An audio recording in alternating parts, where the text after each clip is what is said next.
Ladies and gentlemen of the international burn disputed communities, as the Commissioner for Burns and in conjunction with international standards, I address you as true members of the human family and most of all, survivors of burns and disabilities.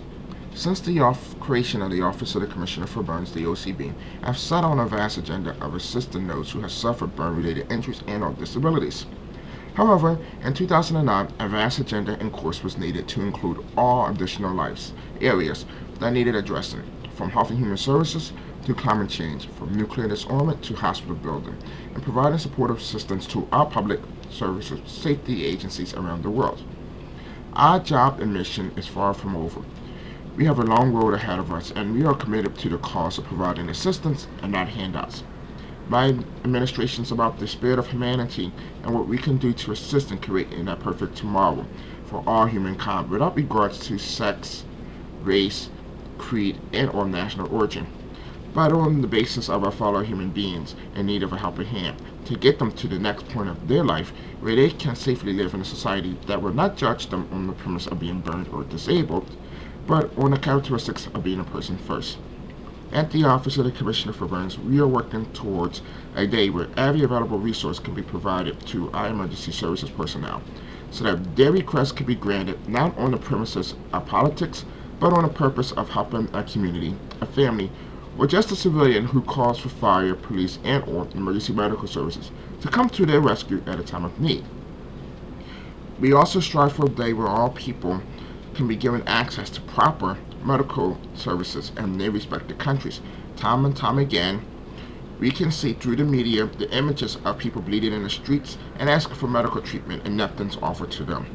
We live in a world where medical advances are being made on a daily basis. No person should have to beg for medical treatment or be hospitalized for any illness they may present with. We are greatly concerned with the issue of access to food for all people. In this day of age, massive amount of food are wasted daily, and yet there are people on the street begging for a meal to eat. How can we live in a civilized society and still allow this to happen?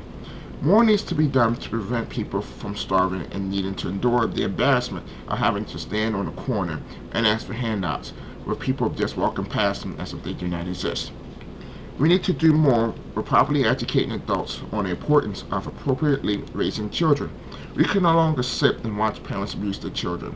Schools must be able to do more to assist in these areas. Yes, we are entitled to privacy, but this does not mean we should be entitled to kill, injure, or sexually assault our children just because we are bigger and stronger. Children are our future, and they should be respected for that and not abused in any manner.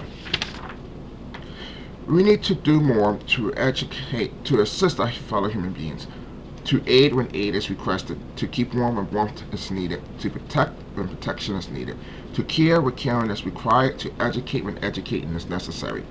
As leaders, we must do all we can do to ensure our public safety personnel return home after each shift. We must also train our personnel in the new technologies that exist and are being developed so that they can accomplish the jobs they have chosen.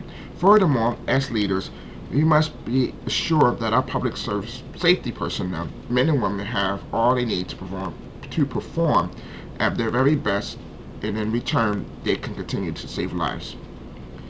We need to do more to educate about the need to prevent fires and catastrophes. And I call on all fire services around the world to start 2011 with this idea. Let us not continue to contend with fatalities amongst us. But better yet, let us strive to go the whole year without one in the fire services field. We live in a time where technologies are out there within our grasp. Why do we still have people dying in fires when if they have the proper resources such as the smoke detectors, that's a life that could have been saved. In addition, we need to properly educate our children in the dangers of playing with lighters, matches, or anything else not intended to be toys. Instill upon them the ideas of safety and fire prevention. In all areas of life, people should be respected for who they are and not regarded as useless because of their race or sex, even their disability.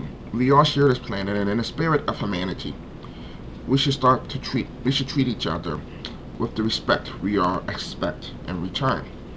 People should be allowed due process and not hatred because of who they are. Our citizens should have full and equal access to education. The time has come for programs that single out a particular group to aid. The time has come for all doors to our education facilities to be open without regards to race, sex, creed, or national origin. In return, we can all lead more productive lives and pass on what we have learned to the next generation. Over the years, humanity has been hurt by our selfishness and non-caring attitudes. Let this be the year we come together as one and aid, teach, care for humanity as one. Our planet is dying. Let us all come together to save it. Let us educate our children about the needs of preservation, about recycling, waste, and usage. Let us guide them to that better and perfect tomorrow by leading on principles and goals, therefore striving to save our planet, our home. In closing, humane and kind treatment of our fellow beings is required if we to gain that better tomorrow. Our children must learn that we are all created equal and that having hatred is unnecessary. Moreover, as the Commissioner for Burns, I offer the sincere commitment of this administration's goal of promoting and preserving that better tomorrow, and aiding our fellow human beings when the call is placed. We will be there. When aid is given but more is needed, we will be there. If Mother Nature destroys the country, we will be there to help with rebuilding. If the public services community needs equipment, we will be there with a helping hand. God bless, and have a peaceful, safe 2011.